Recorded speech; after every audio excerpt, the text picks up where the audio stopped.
Di hadapan Majelis Hakim, Taufik menyatakan pada kasus suap Lampung Tengah Jilid 2 itu, Mustafa telah melanggar pasal 12 huruf A Undang-Undang Tipikor sebagaimana dakwaan 1 pertama. Mustafa juga dinyatakan melanggar pasal 12B Undang-Undang Tipikor sebagaimana dakwaan 1 kedua. Tak hanya hukuman badan, jaksa juga meminta terdakwa membayar uang denda sebesar 400 juta, subsidi 4 bulan kurungan, dan membayar uang pengganti kerugian negara sebesar 24,6 miliar, subsidi 2 tahun penjara.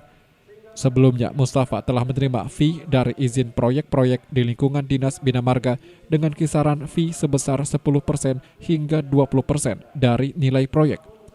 Menurut jaksa, dugaan suap dan gratifikasi yang diterima berhubungan dengan jabatan dan berlawanan dengan kewajiban atau tugas terdakwa sebagai penyelenggara negara. Penerimaan uang itu disebutkan dilakukan secara bertahap pada bulan Mei 2017 hingga Februari 2018. Adapun rinciannya, uang 51 miliar berasal dari 179 calon rekanan proyek. Dikembalikan oleh terdakwa berapa, Bang? Baik, jadi pada hari ini Komisi Pemberantasan Korupsi sudah membacakan surat tuntutan ya depositor atas perkara terdakwa Mustafa ya.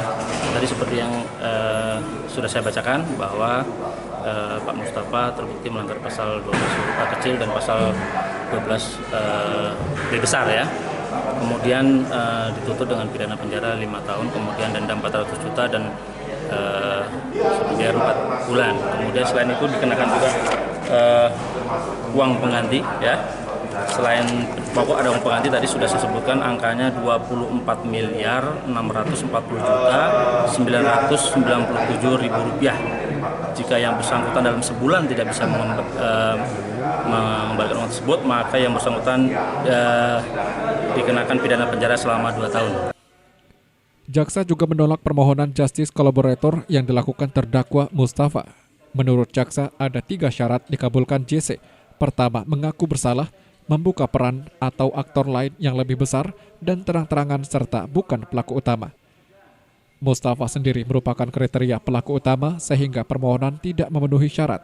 Akan tetapi Mustafa mengakui perbuatannya dan mengembalikan ke sebagian uang tindak pidana, maka akan jadi pertimbangan.